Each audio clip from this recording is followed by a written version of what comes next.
What is going on, my Reef fan? March here, Fragbox TV. We are in Tokyo, Japan, and I want to show you a very cool shop. It's called Natural, and that's a great name because what I'm about to show you inside, it is very natural. This is our third time here in Japan, and if you've never been, it is gotta be my favorite country in the entire world. The people, the food, the car culture, the cleanliness, and the coral stores. It's just an awesome place. If you ever thought about going, I highly recommend it. This is weird and unusual. You guys know that I like weird-ish. I'm not gonna swear on the channel anymore. It's just different. You know, you're not even... How far are you in the store, Tish? This is my buddy Tishan from high school. Sometimes we travel together. He's a real videographer. We should be using this. Look at this thing.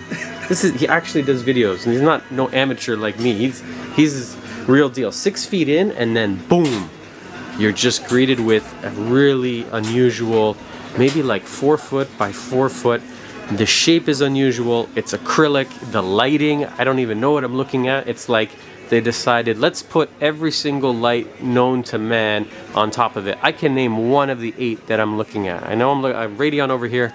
The other ones, no idea. And that's part of the reason why I like to travel and do videos like this, because Japan just feels like a different world in itself. And then you walk into a shop and you see different lights, different techniques, different corals, different products. I like this for some reason. You know, I shouldn't, but I just like that it's Red Sea with Japanese on the bottom. It's just, it feels like you've walked into a world that is oddly similar, but then at the same time super different than everything we're used to. And speaking about Red Sea, awesome brand, right at the front door along with Brightwell. It's nice to see stuff like that we sell in the shop for the past 10 years. Also, here on their shelves. If you guys don't know, if you're new to the channel, hello and welcome. This is what we do. I have a shop in Toronto, similar to this one, not as big, and I love to travel the world and bring the camera and show you guys what I'm doing kind of when I'm on my trips and do stuff like this. We have some magnet cleaners over there, so I talk a little bit about hardware, a little bit about the corals, about the invasive Xenia that has completely taken over this side of the tank, but it doesn't even matter because it looks beautiful. That's what Xenia does. You start with one little frag and it's just gonna take over completely. There is no stopping this coral. It is somewhat of a pest, but I love it because it's a beautiful pest. I wish I knew more about this tank. There's a huge language barrier right now when we're here. No one in the stores, as far as I know, speaks English, so we use kind of Google Translate. I want to ask questions like what kind of salt you're using, are you using Red Sea Coral Pro, or using the Blue Bucket, or whatever the heck this is. Oh, Instant Ocean, but Japanese version. Okay, let's keep going into the store because I could spend a lot of time talking just about this cool tank because they have a couple other really nice displays. And keeping with the theme of Red Sea, I see a beautiful Reefer 250, and my friend Tish here, who's not in the hobby, he was just asking, do you need all this? You need all the stuff on the bottom to keep it going? The answer is yes. You need all this, and it needs to be Red Sea. If it's not Red Sea, you're wasting your time. Get out of the hobby. I'm just kidding. It's a great brand. It's very expensive. This, I would estimate, with everything they have in here, is probably around the $5,000 mark. So we got the Reef Dose 4. We have a Reef Mat 250. The RSK 600 skimmer looks like probably a Reef Run, I would imagine. DC pump in there. And then I don't know what these spotlights are, but I really like them. They give a very cool blue actinic pop to... Oh man, hold on. My ADHD is kicking in. Let me close this stand. You know, I make myself at home when I really am not. I just walk into these stores unannounced and start recording because this is what I love to do. Look at this bird's nest. Oh, Mr. Paul Hughes, AAC, Advanced Aquarium Consultancy. If you're watching, man, this coral is for you. I know that you have an appreciation for the Seriatopora, however you want to pronounce it. This is a really cool little collection. I see one here, another one there, and then this funky, almost luminescent kind of green polyp. It's nice to see acros on display. Nice to see a nice collection of them, some cool dynamite looking chalice, and a fattest lawnmower blenny I have seen in a long time. Hello, what are you eating? Sushi? What are they feeding you over here? You having some yakitori? Look at the stomach on him. He is one happy fish. I'm really liking these Palithoa grandis. They're a little bit lighter than I'm used to seeing. So I typically say, oh, that's getting too much light, they're getting bleached, but he's on the bottom of the tank. So it can't be unless they just moved him or they're just lighting the crap out of it. I don't know what this is. I think it's called a Zooks, and I think I saw them in Korea, but I like getting stumped. I like looking at stuff and going, oh, damn, I didn't know Kamor made an automated tester. It looks like it's probably doing alkalinity just from the way it's hooked up, but I like seeing stuff that we don't have. It is Zooks. Look, I know something. Okay. It's like I've been doing this my whole life. Over here we have a, I don't know what, Red Sea Max Nano, Max E Nano. I'm not sure. I'm getting stumped again. This is not a normal stand. I want to open it, but I really should ask before I start opening things. And we have a collection of beetles. This is something I have never seen in another reef shop. Is big rhinoceros beetles. Prices on everything. This is kind of cool. We have a display tank. So typically, or at least for us, we're not selling stuff out of the display tank. If I'm putting it in there, it means hands off, guys. The staff knows, don't touch it. March is going to get mad. I have anger management issues when you sell my corals. But here, it's the opposite. Everything's got a price. It looks like it's ready to go home with you. Just for reference, so let's say $29.70. That would be 3,000 yen. How much is that in Canadian? Drop to zeros, 30 bucks. So yeah, so I'm not sure what I'm looking at, but if it's any of these corals there, that's really good value. The yen is not, well, Canadian dollar is not very strong, and the yen is also not very strong. But if you're getting a bubble coral like that for 30 bucks, or the blue leather behind it, or even that long tentacle, any of those I could say is a steal for 30 bucks. Okay, what else do we have? I don't know what's behind door number 1. I want to show you this carpet, because beautiful example. These are Hadonis we don't see too often. Really, really nice Hadoni carpet mixed in with some other long tentacles, bubble tips. And you know what? I've never seen this. This is funky. So typically, Aptasia, we don't want them in the tank. I'm going to try and see if I can get past the writing on the tank. Look at that. Oh, that's not working. Right there. But when they're isolated in a tank that's already, these are what we call pest anemones. You know, you have these, get them out, get Aptasia X, nuke them, they're going to kill everything. Except if you're doing an anemone tank. I've never seen that. They've taken a pest, it's actually covering the overflow there on the back, and it looks quite beautiful. It works, and I guess they're not really going to bother anything, so why not just grow some Aptasia? That's a first for me. Again, the spotlight. The Japanese like to really put spotlights. They're kind of obtrusive, and I kind of love them. It almost looks like they just put a lamp in one spot, and it creates a really cool effect. You know, it just makes this stand out on its own. Really cool piece. My girlfriend, Lizard Lady, she's with us. She's usually traveling the world. She was just asking, oh my god, what is this? This is a super duper rare piece of plastic junk. That's not real. That's nothing. Hey, but it's cute. And then we come to the back of the store and we continue along the theme of mismatched lighting. We have some Zoox, Z-O-O-X. Actually looks oddly familiar. It's like something else I've seen. And then it's sandwich or sandwiching. Instead of having, you know, lettuce, bacon, lettuce, tomato, we have Kessel. Kessel A360 sandwich, and Zoox is the bread on the outside. But it's funky. And then the same thing over here on this tank. Look at this one. It's just like a Frankenstein light. It makes me a little bit crazy on the inside, being having OCD and wanting everything to be the same at all times.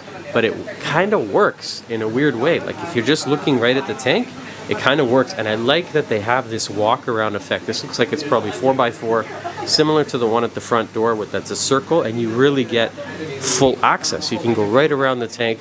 I really like this Ganipora. You know what? It's not super colorful, just something about a healthy coral with full polyp extension. Forget the color, forget the name. You know, it doesn't have to be called the rainbow ball liquor, numbnut, whatever you guys want to call it. Something very satisfying about a perfect example, textbook example of a coral in captivity, and that is one of them right there. He's just looks exactly like he's supposed to look. Some reef octopus powerheads, very popular brand back home. And let's check this out. Kind of looks like a bobbit worm, which is going to eat all your corals. What were you thinking? You nasty people with your perverted brains. Bobbit worm, right? That's what you were thinking. Black cucumber. It's a sea cucumber. It's going to eat detritus in the sand. They are hideous. God did not see it fit to make all of his creatures beautiful in the same way. And this one is definitely on the ugly spectrum. But when it comes to usefulness, he eats shit for a living, you know? That's what he does. He eats all the poop and he keeps your tank clean. Sea hares is another one. It's kind of hiding right in there. It might just look like a piece of rock, but that's actually a big slug right in the middle. Very powerful algae eaters. I'm loving this Gorgonian. Look at the polyps on this guy. Very white. In most of the tanks, maybe except for this one, it's a lot whiter than I'm used to seeing, and I like it because when I started reefing, this is what it was like. This is what it looks like when you're underwater, at least at certain depths. It's really white and bright, and it's not exaggerated with the blues, and the shop is very nostalgic. It's got a little bit of that fishy smell, They got fans set up everywhere. It's a little bit, you know, there's a little bit of humidity in the air, but I like it. I like that feeling because that's what I started with. It feels like the reef shops of yesteryear. What am I looking at here? This is a cool piece. I have a theory in mind. You comment below if you know what the name of this coral is. Very funky. Looks like a hard coral. I am positive it's an LPS. But let's see how many coral nerds out there can correctly identify what we're looking at here. I have one in mind and I'm not 100%. It starts with an H. Ends with, I'm not going to tell you. That's your clue. Look at these beautiful, just stunning soft coral. I want to say cold coral. I'm not really sure. And then behind it we have some blue xenia. And you're going to say, March, xenia doesn't come in blue. It does. I've had it. I have photos on the site. I'm sure I have videos of it. I got it only from one supplier, actually from Cairns Marine in Australia. I would get blue xenia. People would say, no, there's no such thing. So I have a video somewhere of blue xenia next to regular white xenia. I'm telling you, it is blue, and I haven't seen it in a very long time. This is another coral we don't see too often. It's a Montipora, but it's a less popular species. It's called the Danae. Sometimes they call it dinosaur egg. It's kind of funky. Even this is a really nice piece of orange pavona or cactus coral. And I like when it does that. You're getting a little bit of everything it has to offer because this is a coral that will plate, but it will also finger. Usually I find, with the exception of the Montipora confusa, you're going to do one or the other. You're either going to plate or you're going to finger. But this and the confusa, we call it confusa because that's its name, but to me it's like it's confused. It doesn't know what it wants to do. Do I want to plate? Do I want to finger? I don't know. I'm going to do both. A little bit of planaria. No, not planaria. Good job, guys. This is just orange highlighter on the front, and it looks like all the hard coral in here are for sale again, with the little tags on the glass. I really like that. You guys know on the channel that I like transparency. I like when the price of something is immediately obvious, and that when they don't change. Because when I started in the hobby, I found that the car that I would come to the shop with would dictate the price of the corals, and I hated that. Absolutely hated that. Nice little Maxima clams there in the middle, kind of nestled in between. Let's see if I can get them to close, see if I can piss them off. That's what I do. I travel the world and piss off clams. That is me, March the Clam Disruptor. I don't know what these are. Funky, they kind of look like Aquapora Florida. I'm not really sure. This one definitely isn't. I'm a little bit stumped there too. Some nice granulosa and hoaxy mai. Funky, different types of acros. I like that everywhere you look, there's another display. This one looks like it's just full of open brain and some sun corals. Oh, here we go. We found the scolies, some cool scolimias and an auto feeder that I have never seen before. I didn't know that Tetra made one. I see that in every single tank. They're keeping Aptasia eating filefish, which is good because then you eat all the Aptasia. Oh my God! Look at this. That's it. I think I found my favorite piece, guys. If there was one I could take home, you're looking at it. It's blue and green branching Cyphastria. Damn, 132,000 yen. So that would be about 130 Canadian, which is about 80 or 90 bucks for what appears to be like a little colony of it. Even the, you know what, I'm kind of falling out of love with Cyphastria. That's a really nice variety right behind it. But this for me, that's the one. I always like to say, oh, if there's one coral I could take home, that is the one. That and maybe these zoas back here. These look like scrambled eggs, but they're a variety that I only see once in a blue moon that have these long frilly skirts. We used to get them from Taiwan. Sometimes they call them Japanese deepwater zoas. Even the ones behind them, those green ones are kind of funky, and the blue ones are reminiscent of the like Miami Vice style, except instead of pink, they have purple on the mouth. But it's cool to, you know, find different, slight variations in corals. Like even this Echinopora looks like a Hollywood stunner, but not quite. It's not getting the same green. It's almost purple or blue throughout the whole body. You know, sometimes stuff like that, like it'll be super common for them. But for us, it's really rare. It'll change, you know, city to city, country to country. Corals proliferate and they grow and they get, you know, it's just different from every single market.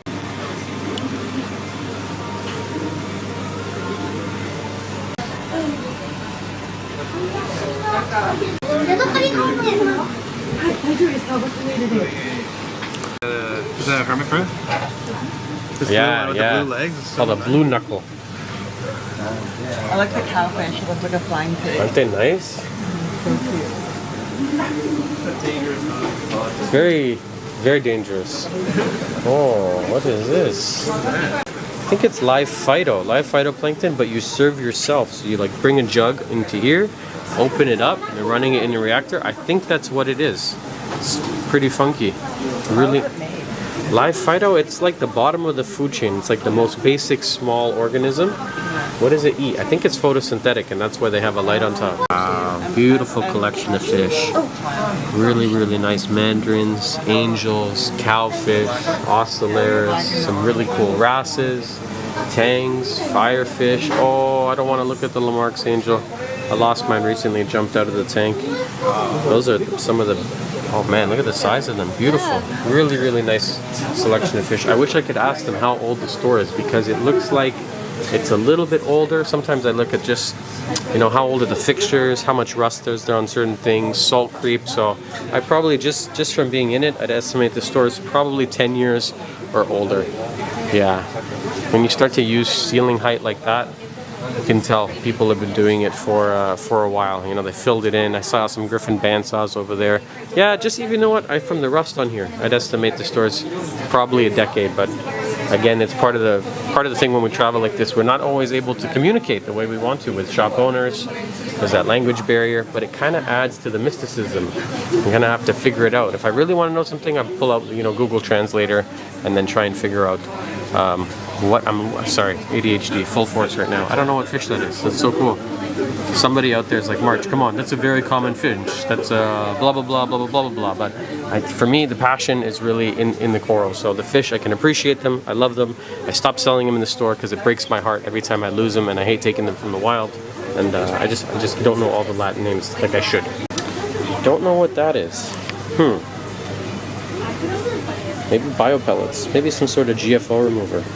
I'm not sure, but I'm always looking for ideas, and this is my favorite.